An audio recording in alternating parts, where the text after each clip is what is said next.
Betrayal doesn't always arrive with shouting or violence. Sometimes it walks in quietly, wearing the face of the man you once pulled out of a jail cell when no one else would.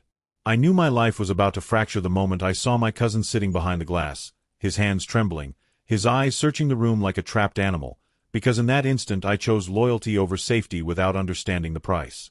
He had called me late that night, voice shaking, words tangled, saying only that he was in trouble and that I was the last name he was allowed to dial. I didn't ask questions. I didn't ask what really happened. I got in my car. The station smelled of old coffee and tired authority. The kind of place where hope feels temporary. He sat there in a wrinkled shirt, knuckles red, eyes hollow. He looked smaller than I remembered. Fear has a way of shrinking people. They said it was assault. They said there was a weapon involved.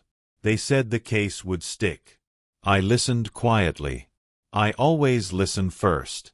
I paid the bail without flinching. I signed what they put in front of me. I gave my address when they asked where he would stay.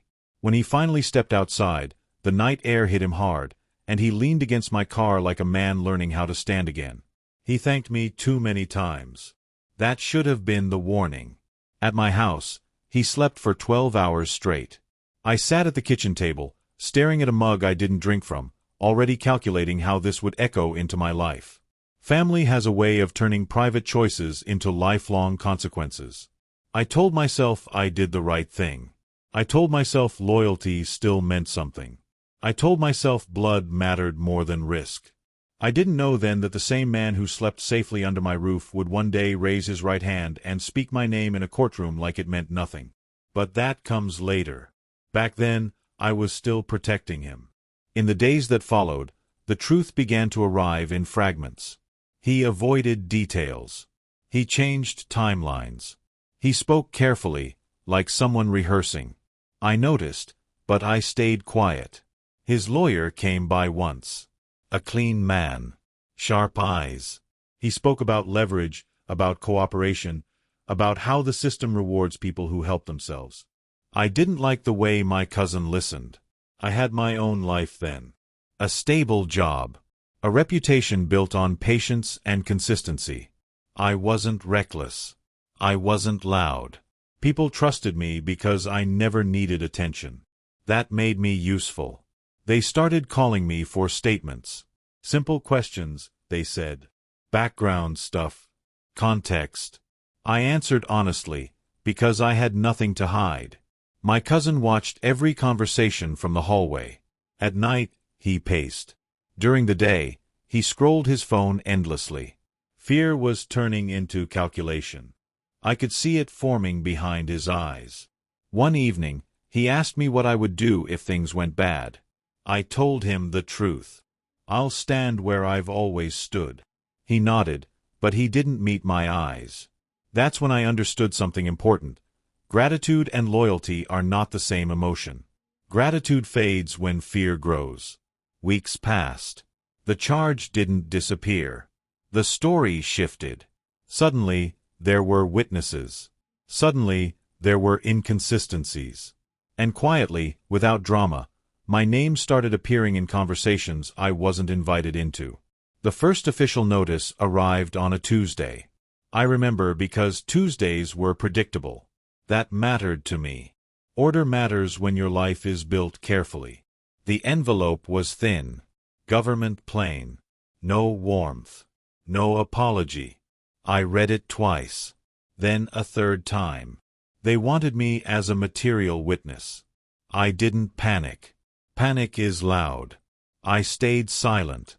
When I asked my cousin about it, he froze just long enough to answer wrong. He said it was routine. He said it meant nothing. He said my help was appreciated.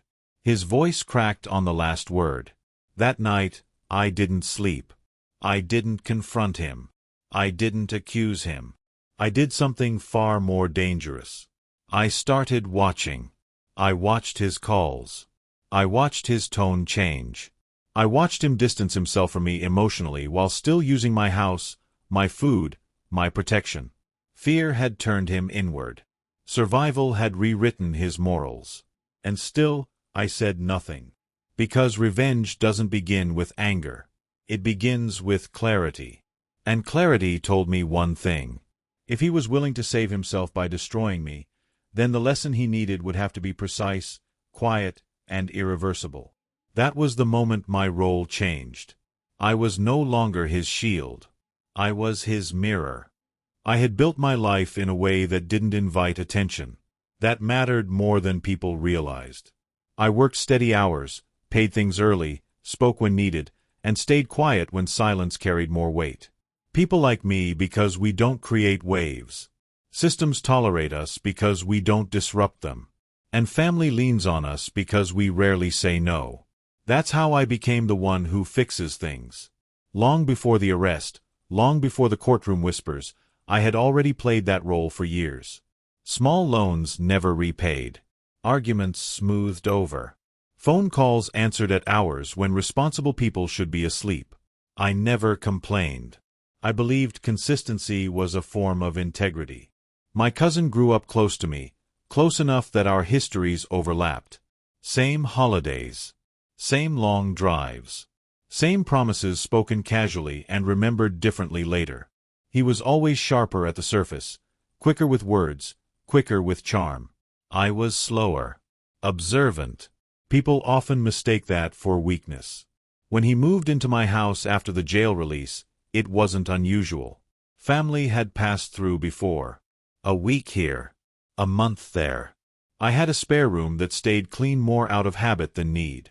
Letting him stay felt natural, like extending a hand that had always been there. What changed was the air. Every house has a rhythm. You learn it if you pay attention. Doors closing at certain hours. Floors creaking in familiar patterns. Silence that means rest, not tension. After he arrived, the rhythm broke.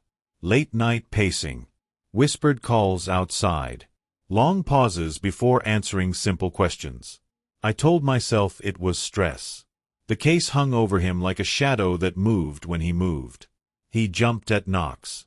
He flinched when my phone rang. He watched the street through the blinds like someone expecting consequences to arrive on schedule. I tried to give him space. Space is generous when you don't understand someone's fear. I stocked the fridge.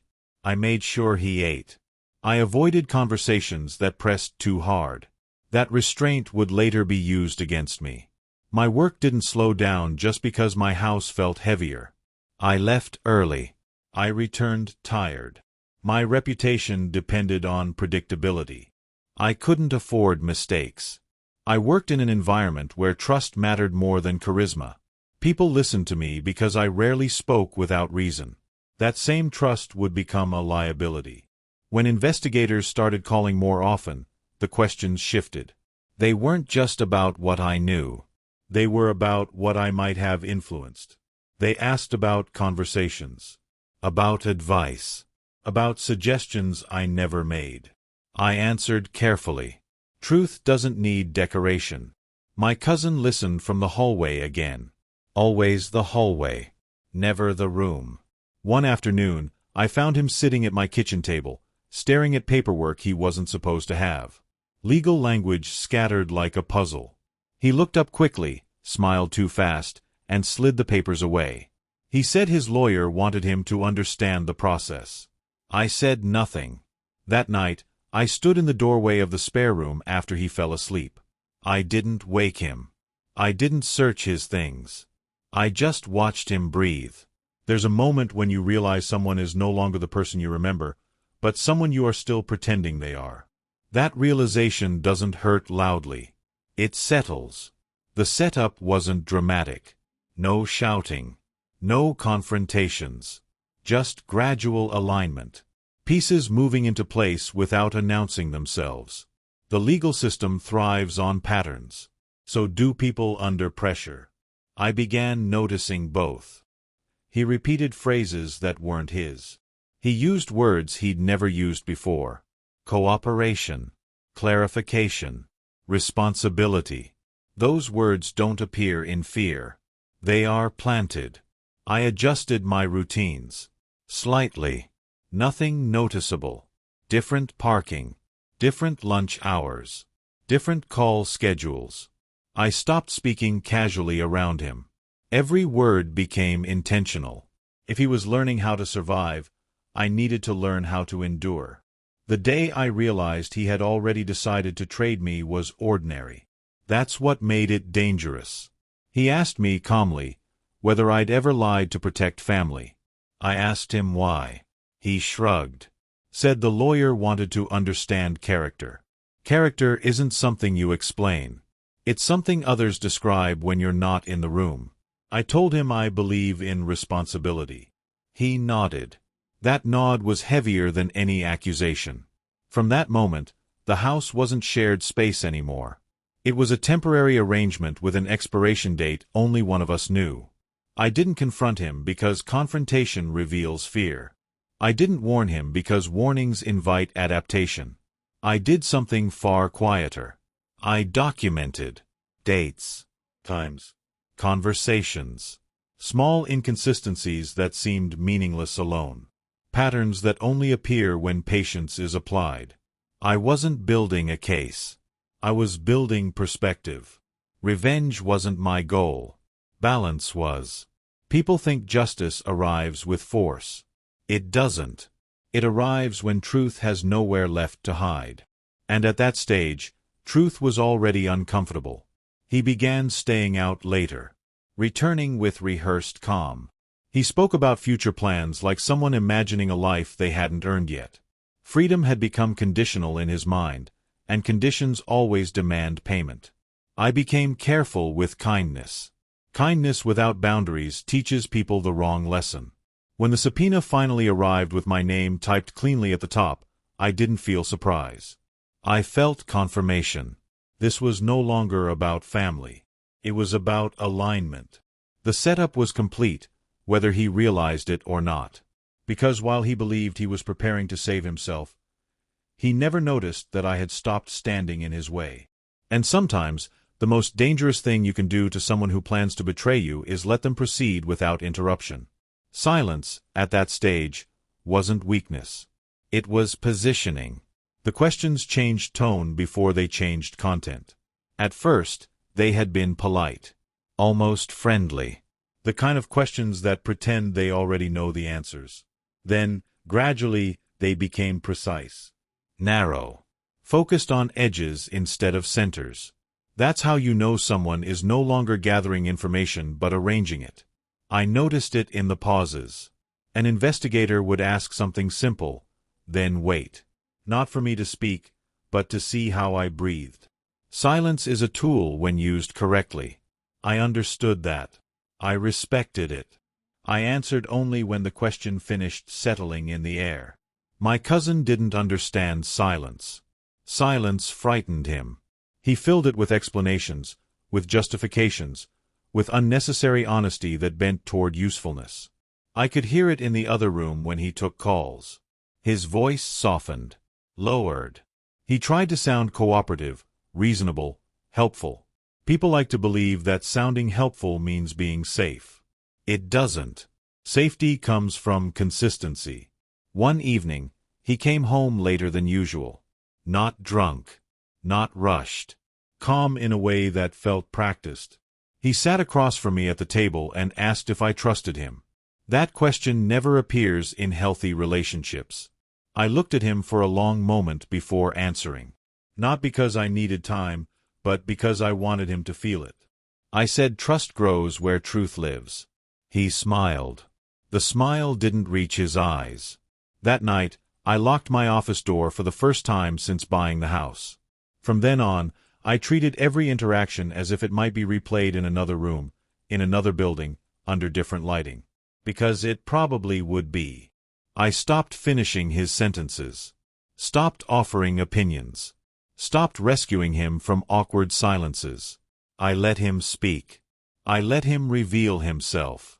He didn't notice. People rarely notice when they are being given space to make mistakes. The lawyer visits increased. Always scheduled when I wasn't home. Always ending just before I returned. My cousin would emerge relaxed, almost relieved, like someone who had just handed off a burden. One day, I arrived early. I didn't interrupt. I stayed in my car and watched through the window. Watched the body language. The leaning forward. The nodding. The occasional glance toward my office door. I didn't feel anger. I felt distance. That distance is important. It keeps decisions clean. Later that evening, he told me the lawyer believed things were looking better. He said cooperation was being noticed. He said honesty mattered. He watched my face carefully as he spoke. I nodded slowly. I said honesty always matters in the end. He misread that as agreement. What he didn't know was that honesty, when it arrives too early and in the wrong direction, becomes a weapon pointed backward. The investigators returned with follow-up questions. They asked about my influence, about whether I had ever suggested ways to handle the situation, about conversations that never happened. I answered clearly, simply. The truth doesn't need memory tricks. Still, I could feel the net tightening, not around me, but around the story my cousin was trying to build. Stories collapse when too many hands try to shape them. I started keeping records more carefully. Not emotional journals. Just timelines. Objective notes. Dates. Times. Who said what and when. Nothing illegal. Nothing hidden. Just clarity preserved before memory could be rewritten by pressure. My cousin became restless. He slept less. Ate less. Spoke faster. He asked questions that circled the same fear from different angles. What happens if people misunderstand? What if someone twists your words? What if silence looks like guilt? I answered each one calmly. Silence only looks like guilt to those who need noise to survive.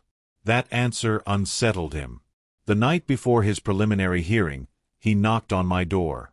He stood there too straight, like someone bracing for impact. He said he needed to tell me something. I waited. He said his lawyer believed it would help if everyone involved told the same story. I asked him what that story was. He hesitated. That hesitation told me everything. He said it was complicated. He said details could be interpreted differently. He said no one wanted unnecessary trouble. I told him I wasn't afraid of the truth. He looked down. That was the moment I understood that fear had already chosen his path for him. He wasn't thinking about right or wrong anymore. He was thinking about outcomes. About survival. About walking free even if it meant leaving someone else behind. I didn't argue. Arguments create resistance. Resistance sharpens people. Instead, I told him he should do what he believed was best for himself. That sentence sounded like permission. In reality, it was separation. After that, things accelerated. Calls came closer together. Meetings shortened. Smiles thinned. The house felt temporary, like a hotel nearing checkout time. I remained steady. Went to work. Came home. Spoke politely. Slept well. Calm unnerves people who are hiding something. On the morning of the hearing, he left without saying goodbye. That absence mattered more than words. When I later received notice that my testimony would be required, officially and publicly, I didn't feel fear. I felt prepared. Because by then, I wasn't reacting anymore. I was positioned. And positioning, when done quietly, turns betrayal into evidence, without you ever having to raise your voice. The courtroom was colder than it needed to be. Not in temperature, but in intention. Rooms like that aren't designed for comfort. They're designed to flatten emotion and expose contradiction. I arrived early. Early enough to choose where I sat. Early enough to observe without being observed. Habit from years of keeping my life orderly. Control isn't dominance. It's awareness. My cousin arrived later, flanked by his lawyer. He didn't look at me. Not once. That told me more than any confession ever could. When proceedings began, everything moved slowly. Formal words. Procedural rhythms. The kind of pace that makes people think before they speak, or panic because they can't. I listened. Witnesses spoke. Statements were read. Context was framed carefully, like a painting hung at the exact height to influence how it's seen. Nothing dramatic. Just deliberate. Then my cousin was called. He stood, raised his hand, and swore to tell the truth. His voice didn't shake. That surprised me. Fear had hardened into resolve. Resolve is dangerous when it's built on compromise. He spoke about the night of the incident. About stress. About misunderstandings. About choices made under pressure. He painted himself as overwhelmed, misguided, but ultimately cooperative. Then he shifted. He mentioned advice. He mentioned conversations. He mentioned influence. My influence. He said my name calmly, like it was just another detail. Like it wasn't a line crossed. He said I had encouraged silence. He said I had suggested patience. He said I had advised caution in ways that could be misunderstood. None of it was true. But it was close enough to truth that it sounded believable. That's how betrayals succeed. They don't invent. They distort. I didn't react. I didn't move. I didn't even change my expression. I had already decided that whatever happened in that room would not define me. What defines a person is how they respond after the story is told. When it was my turn to speak, I walked to the stand without urgency. No hesitation. No performance. Just steps.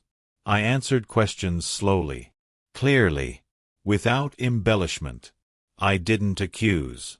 I didn't defend aggressively. I corrected gently. Dates. Times. Exact words. The same way I documented them privately. The contrast was visible. He spoke in themes.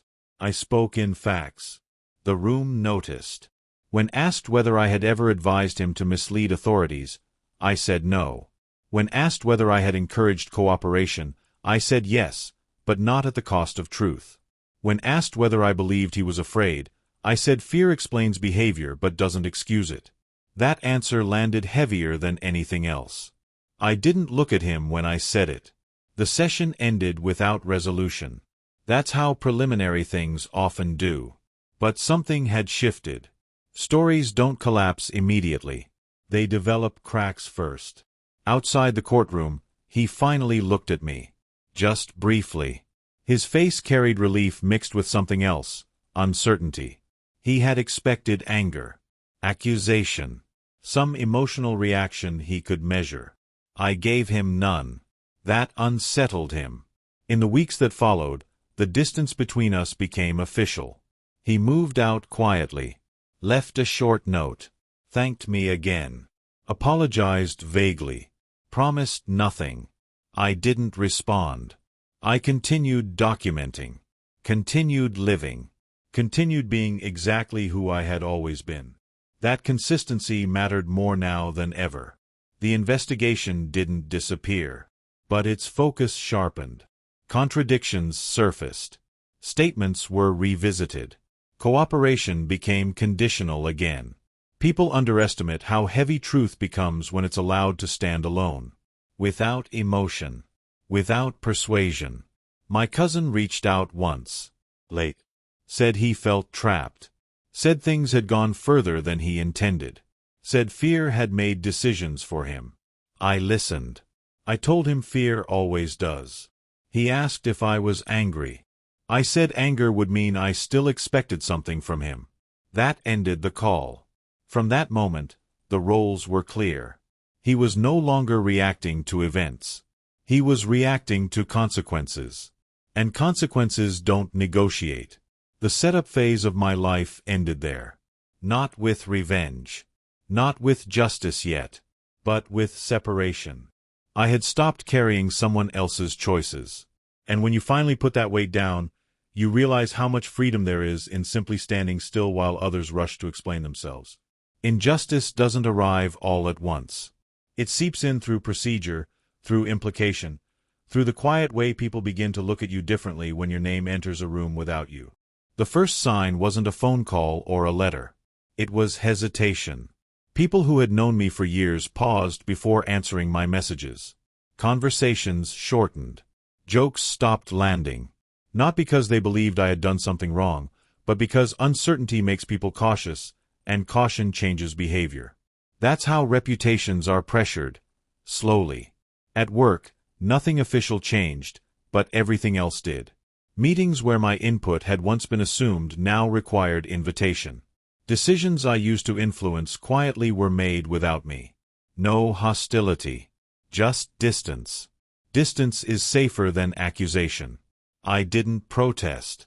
Protest looks like guilt to those already unsure. I maintained the same routine. Same arrival time. Same calm. Same focus. That consistency unsettled some people. Others found comfort in it. Systems prefer predictability, even when individuals don't. The investigators returned with new angles. They asked about power dynamics, about whether my position had ever influenced my cousin's decisions. They asked if silence had been suggested as strategy rather than reflection. I answered truthfully. I explained context without emotion. I let pauses exist. My cousin, meanwhile, was unraveling. I could see it in the filings, in the revisions, in the way his narrative shifted just enough to stay alive. He wasn't lying outright. He was adapting. Each version slightly different from the last. Adaptation under pressure always leaves a trail. He began mentioning me more often. Not aggressively, casually, like a reference point. Someone older. Someone steadier. Someone whose presence could explain his confusion. He was building a shadow to stand behind. The injustice wasn't loud. It was administrative, bureaucratic, the kind that doesn't feel like harm until you count the cost later. A request to review my communications. A suggestion that my testimony required clarification. An implication that my neutrality was strategic. Each one was small, reasonable, easy to dismiss if taken alone. I didn't dismiss them. I requested my own counsel. Not out of fear, but alignment. Everyone should have representation when stories begin to diverge. That decision was noted. My cousin interpreted it as hostility. He called again. His voice was tight, defensive. He accused me of abandoning him, of protecting myself at his expense. I let him speak. When he finished, I said something simple. I said I had already protected him once, and that choice was now being questioned. Silence followed. That silence ended the conversation more cleanly than any argument could. The rising conflict wasn't about shouting matches or confrontations. It was about pressure applied unevenly. About one person willing to shift blame to relieve weight, and another refusing to carry it. Pressure reveals values. I began receiving indirect warnings. Friendly advice framed as concern. Suggestions that cooperation might mean flexibility. That clarity could be negotiated. I listened politely, then declined. Clarity isn't flexible. That's why it lasts. At night, I reviewed my notes. Timelines. Statements. Records that matched memory rather than emotion. I didn't memorize them. I understood them. Understanding creates confidence. My cousin's legal strategy shifted again. This time, it leaned harder on influence, on guidance, on implication rather than assertion. He was no longer trying to prove innocence. He was trying to distribute responsibility. That's a dangerous stage. That's where people begin to sacrifice relationships. I felt it when a mutual contact asked me, carefully, whether I had ever steered him. I asked what steering meant. They didn't answer. That told me everything. The injustice peaked the day I was informed that my role was being reevaluated, not as witness, but as participant. Not accused, but adjacent. Close enough to stain. That's how systems test reactions. They watch to see who panics. I didn't. I asked for documentation, for definitions, for exact concerns.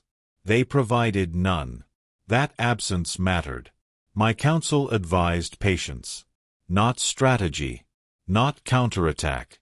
Patience. Let the story overextend itself. Let contradictions accumulate. Let the pressure do what it always does. Break weak structures. Meanwhile, my cousin grew desperate. His messages shifted from defensive to pleading. He spoke about family, about history, about sacrifices. He didn't speak about truth. That omission mattered more than any lie. The rising conflict reached its center not in a courtroom, but in perception. In how easily a story can turn when fear narrates it. I watched carefully, listened quietly, responded only when required. Because I understood something my cousin didn't. In any conflict built on implication, the one who stays consistent doesn't have to prove anything. The other person will do it for them. And as pressure increased, his story began to show strain. Small contradictions. Misaligned timelines. Words attributed to me that didn't match my speech patterns. Those details don't explode. They accumulate. Like weight. And weight, eventually, collapses whatever can't support it. Pressure doesn't announce itself when it's about to break someone. It disguises itself as opportunity, as a way out, as a compromise that sounds reasonable if you're tired enough. That's where my cousin was. I knew it without speaking to him. I knew it from the filings, from the subtle change in language, from the way his legal strategy stopped emphasizing facts and started emphasizing feelings. When facts weaken, people lean on emotion. When emotion fails, they look for someone else to carry it. That someone was still me. The rising conflict deepened when my work was formally affected. Not terminated. Not accused. Just restricted. Projects reassigned. Access delayed. Oversight increased. No explanation given, because explanations create accountability. I didn't protest. I documented. People often believe injustice must be dramatic to be dangerous. They're wrong. Quiet injustice is more effective because it isolates without alerting. It teaches people to step back on their own. Some did. Others watched closely. I could feel the room change when I entered certain spaces. Conversations lowered. Eye contact shortened. Not hostility. Uncertainty. And uncertainty spreads faster than truth. I didn't correct rumors. I didn't clarify assumptions. That would have given them shape. I let silence remain undefined. My cousin called again. This time, he didn't accuse. He confessed partially. Said he felt cornered. Said he never meant for things to go this far. Said his lawyer believed the narrative needed context. Context is what people add when facts no longer serve them. He said my stability made it look like I had control. He said my calm made others believe I was guiding things. He said it wasn't personal. I told him betrayal rarely is. That ended the call. Soon after, a formal request arrived to review additional communications. Texts, emails, call logs. Nothing illegal. Nothing hidden. Still invasive. Still intentional. I complied fully. Transparency is frightening only to those who need cover. What they found was consistency. My tone didn't shift. My words didn't evolve. No hidden instructions. No coded guidance. Just steady responses to escalating fear. That steadiness created contrast. My cousin's records told a different story. Emotional swings. Urgent messages. Shifting explanations. Requests for reassurance from multiple sources. Pressure creates noise, and noise leaves fingerprints. The rising conflict reached a new level when I was asked, unofficially, whether I would consider a cooperative clarification that acknowledged shared misunderstanding. I asked what that meant. They said it might ease things. Ease for whom? They didn't answer. I declined. That refusal marked me.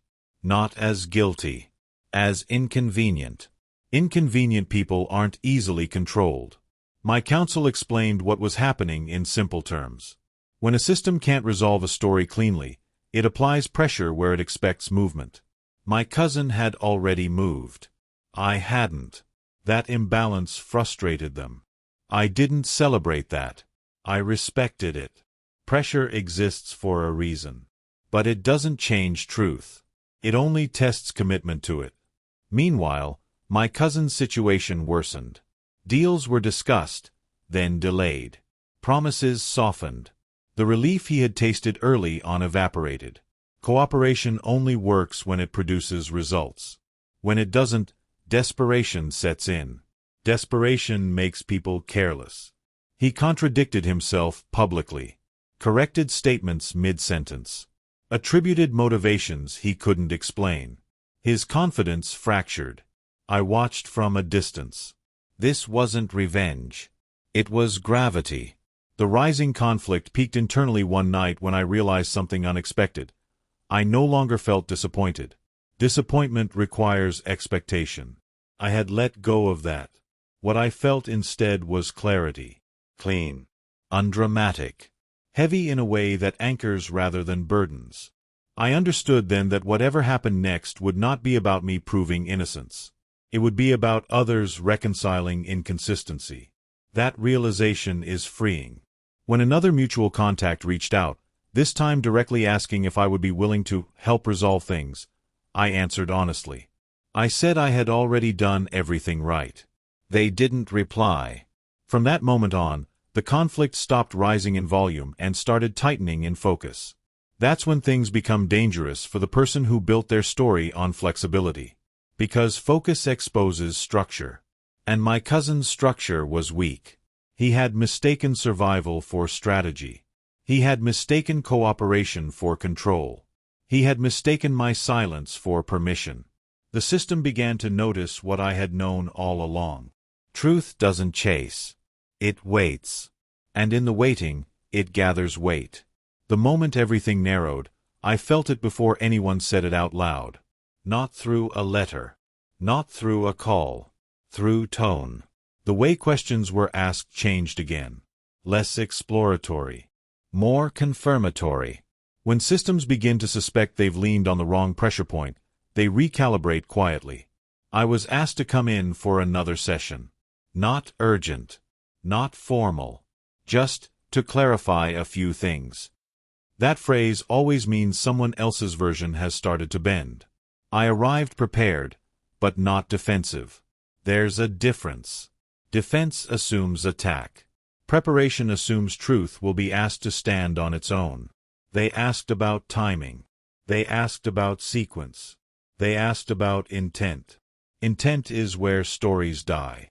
I answered with what I knew, not what I believed.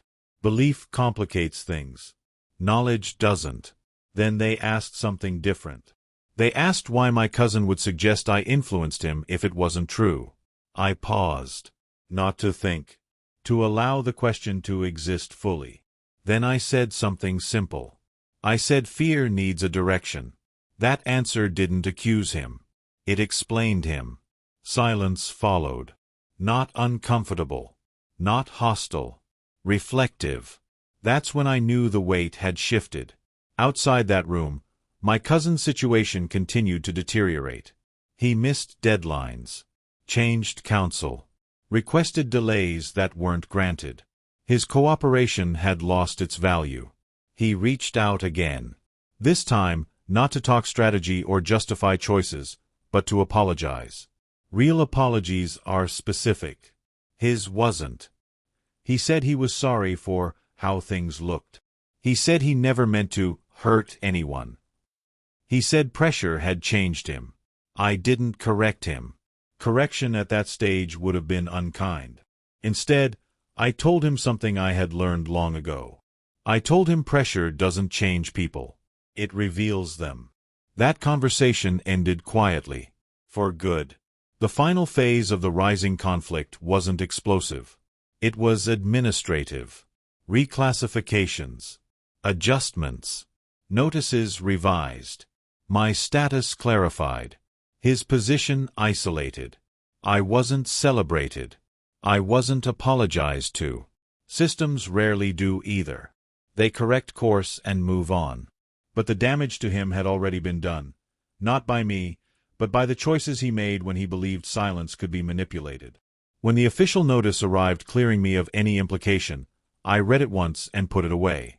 No relief. No triumph. just closure. At work, things returned slowly. Not immediately. Trust takes time to re-expand after uncertainty. I didn't rush it. Some colleagues apologized indirectly. Others avoided the subject entirely. Both responses were understandable. What mattered was that my life was no longer suspended in someone else's fear. I saw my cousin one last time by accident. Across a parking lot. He looked older. Smaller. The confidence he once borrowed had expired.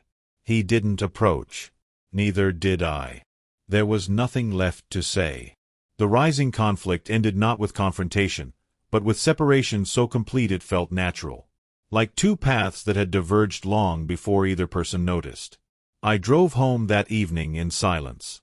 No music. No calls. Just the sound of tires on pavement and the quiet understanding that not every betrayal requires retaliation. Some only require patience. Because when you let someone fully become the person they are under pressure, you don't need revenge. Betrayal becomes permanent the moment you realize you no longer want an apology. That understanding didn't arrive dramatically. It settled in one morning while I stood at the sink, washing a cup I hadn't used, listening to a house that finally felt quiet again. No pacing. No whispered calls. No tension hiding behind closed doors. Just stillness. That was the turning point. Not because something happened, but because something stopped happening. For the first time in months, my decisions were no longer reactions. They were mine again. The investigation had shifted away from me officially, but unofficial things linger longer. Reputation doesn't reset the moment paperwork changes. It rebuilds slowly, through repetition and restraint. I accepted that. I wasn't in a hurry to correct anyone's assumptions. People who matter eventually notice consistency. Those who don't never mattered to begin with. The turning point isn't where revenge begins. It's where intent clarifies. Until then, you're still entangled. Still hoping for understanding. Still imagining reconciliation. Once that falls away, you're free to act without emotion clouding purpose. I didn't plan anything dramatic. I didn't need to. What I did was simpler and far more effective. I stopped protecting him from consequences he had earned. Up until then, even in silence, I had been careful. I had softened language, avoided escalation, declined to volunteer information that wasn't requested. That restraint wasn't fear. It was loyalty out of habit. That habit ended. When asked direct questions afterward, by counsel, by administrators, by people quietly reviewing the situation, I answered fully. Not aggressively. Not vindicatively. Completely. There's a difference. Truth, when fully delivered at the right time, feels like betrayal to those who relied on your silence. My cousin felt that shift immediately. He reached out again after learning that his narrative was no longer being shielded by ambiguity. His messages came faster now. Longer. More emotional. He spoke about shared childhood memories. About sacrifices he believed he had made. About how things had spiraled. He asked why I was doing this. That question told me he still didn't understand. I wasn't doing anything to him. I was simply no longer doing things for him. I replied once. Briefly. I said I had told the truth when asked, the same way I always had. He didn't respond. From that moment on, his situation began to change quickly. Not because of anything I initiated, but because the absence of my restraint removed the last buffer between his story and scrutiny.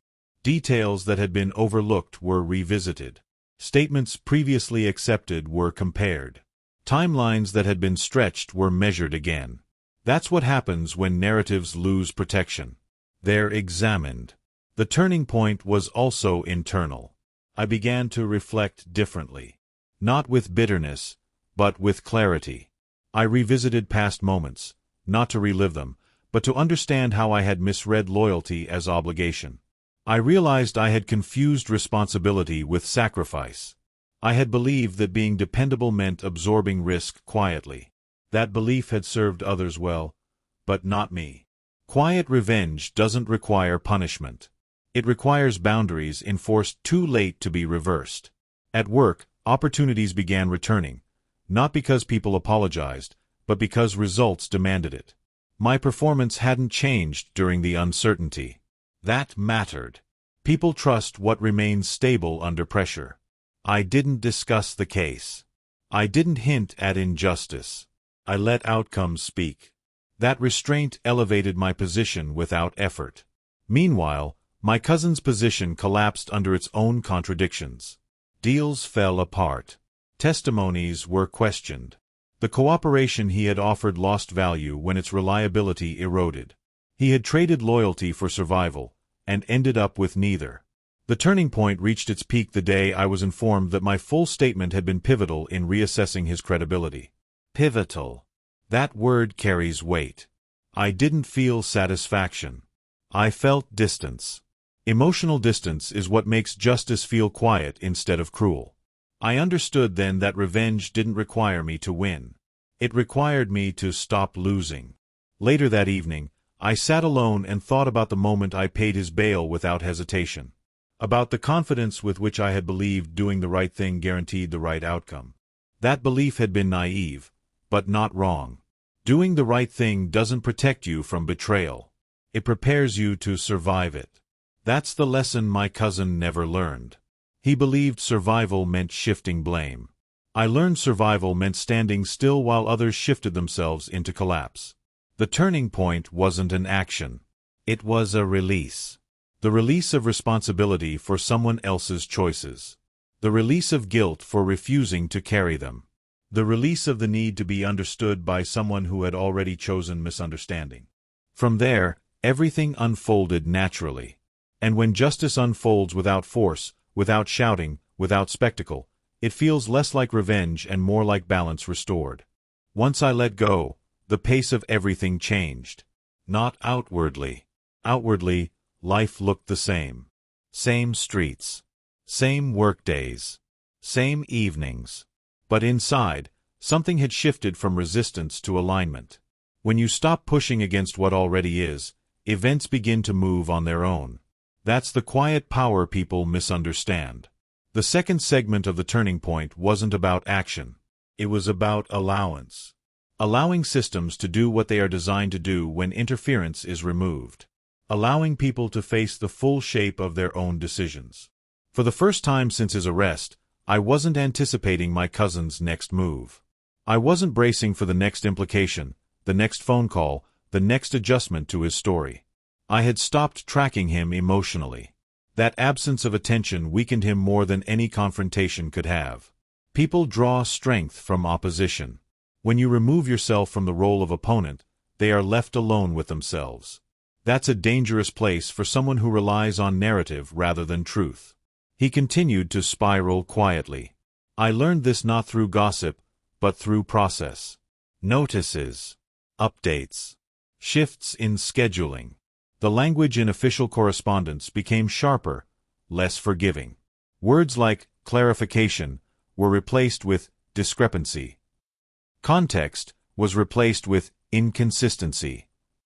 Those words don't appear accidentally. At work, my position stabilized. Not just restored, but clarified. Oversight eased. Access returned. Responsibilities resumed. No announcement. No acknowledgement of what had happened. That, too, is how systems behave when they correct quietly. They don't apologize. They realign. I accepted that without resentment.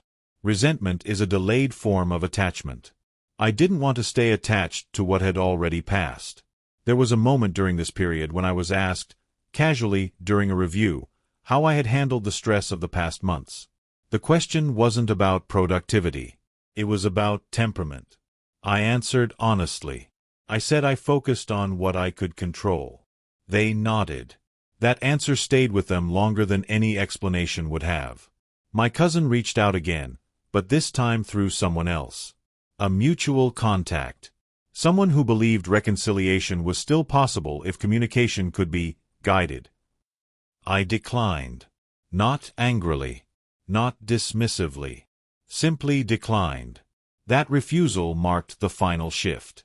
Because until then, there had still been a faint belief, on his side, that things could be managed, that relationships could be leveraged, that emotional history could still be spent like currency. Once that belief disappeared, he had nothing left to trade. The turning point, in its deeper sense, was not about him falling.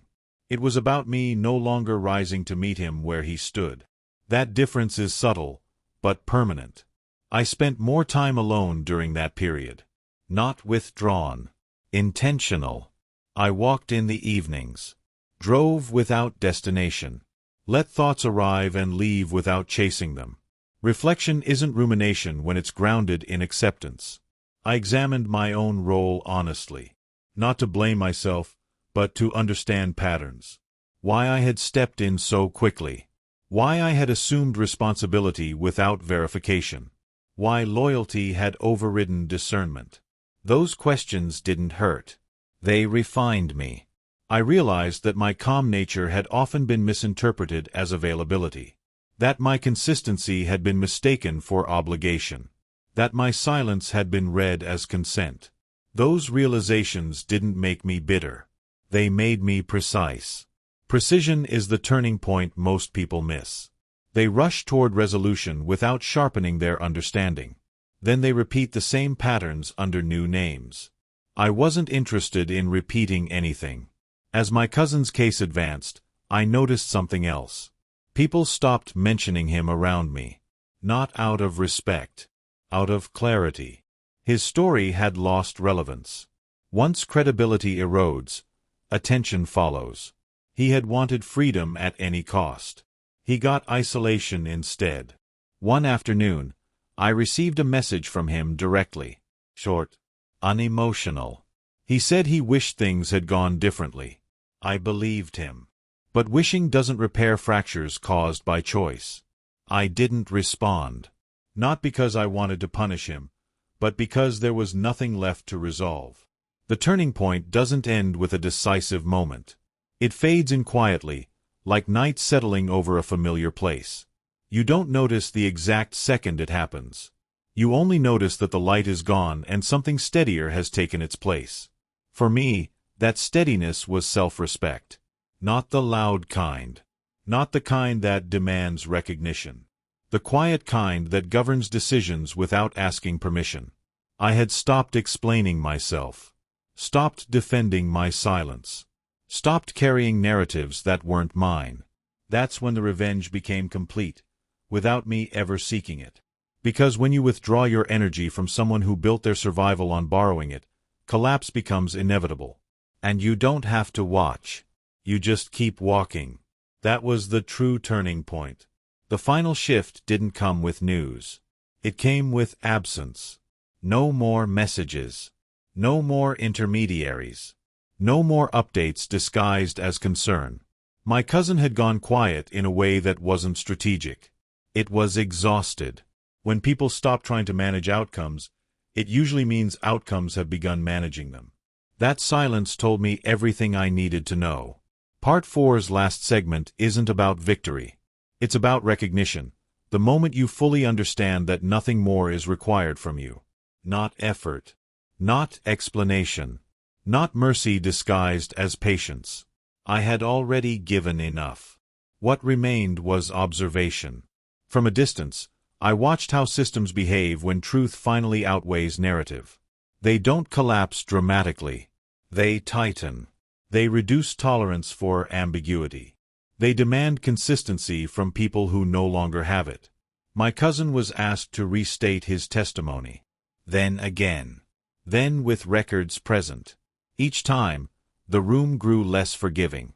Each time, his confidence thinned. He had relied on my silence to stabilize his version. Without it, the structure failed.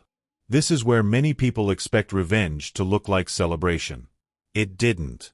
There was no moment where I smiled at news of his trouble. No sense of satisfaction. Just inevitability completing its course. I was informed, indirectly, professionally, that my cooperation had clarified matters fully. That my consistency had made discrepancies visible. That my role was no longer under review in any capacity. That chapter closed without ceremony. What stayed open was something else. Memory. I thought back to the night I picked him up from jail. The smell of the station. The way he leaned against my car, relieved, grateful, dependent. I remembered how certain I had been that loyalty still functioned as a shield. That certainty was gone now. But in its place was something stronger. Discernment. I no longer believed that doing the right thing guaranteed protection. I believed it guaranteed clarity. And clarity, when preserved, becomes protection over time. My cousin's case moved toward its conclusion without me needing to be involved further. That distance mattered. I wasn't part of the ending. I had stepped out of the frame long before it arrived. People asked fewer questions. The story lost interest. Life resumed its ordinary pace. That ordinariness felt earned. One evening, months later, I ran into someone who had known both of us well. They hesitated before speaking, then said they were sorry for how things had unfolded. I thanked them. They asked if I missed him. I thought before answering, not because it was difficult, but because accuracy matters. I said I missed who I thought he was. That answer surprised them. It didn't surprise me. That's the final piece of the turning point, understanding that grief doesn't always come from loss. Sometimes it comes from realization. From seeing someone clearly for the first time and recognizing that the relationship you believed in never truly existed. That realization doesn't demand anger. It demands acceptance. By then, I had accepted everything. I had accepted that loyalty without boundaries invites exploitation. I had accepted that silence can be strength when it's chosen, and weakness when it's expected. I had accepted that revenge doesn't need action, it needs timing. And timing had done its work.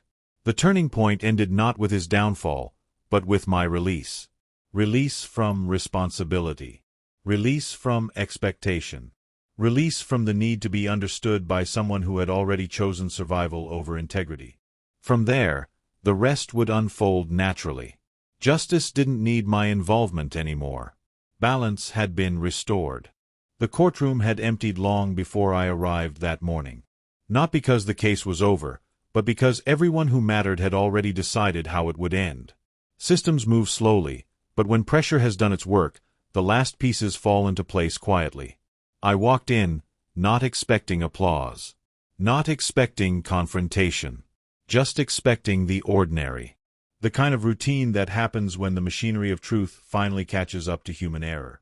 My cousin was there, noticeably smaller in the suit he had chosen, the one meant to convey authority he no longer felt. He looked at me, and for a moment I thought he might speak. Then he didn't. The proceedings began. Not with drama, not with anger, but with methodical recitation of facts, evidence, and verified statements. Timelines were read aloud. Conversations cross-checked. Every misalignment was exposed by the records I had kept, not by emotion or argument. He gave testimony. Carefully. As rehearsed. But the cracks were now visible to everyone, not just me. Words he had relied on to carry him, phrases implying influence, guidance, or covert advice, now rang hollow. They were inconsistent. They contradicted previously confirmed details. The investigators, lawyers, and officials didn't interrogate. They observed. That's the way justice works when documentation is thorough. Facts speak louder than accusation. When my turn came, I spoke calmly. Every answer was measured. Short. Precise. I didn't over-explain. I didn't accuse. I merely confirmed what I knew, when I knew it. The difference between narrative and fact was clear to all who listened.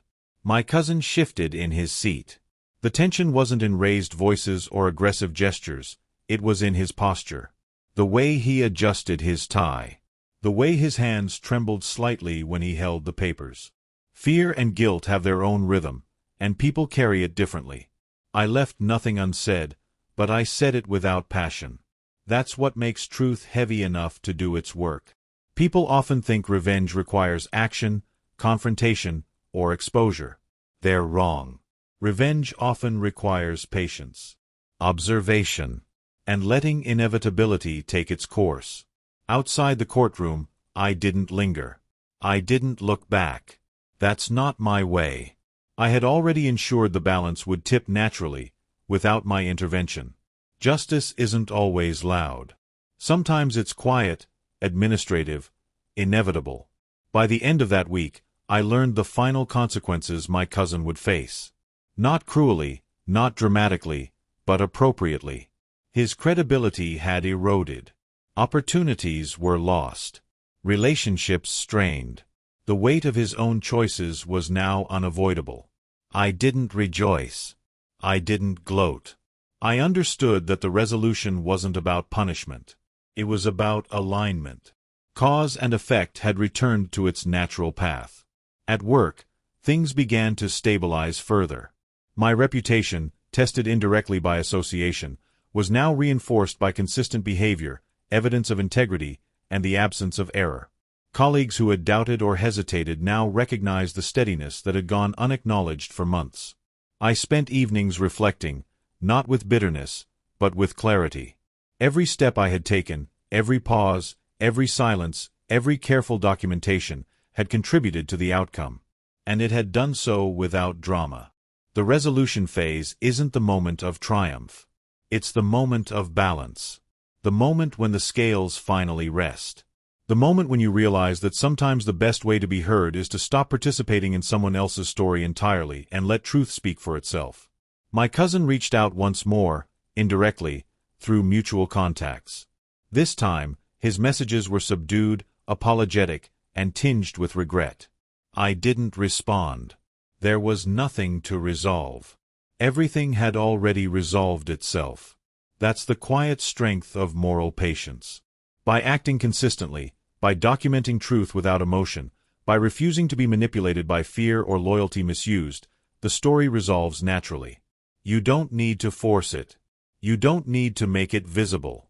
You just need to let the inevitability unfold. And so the resolution is not loud. It is clean, precise.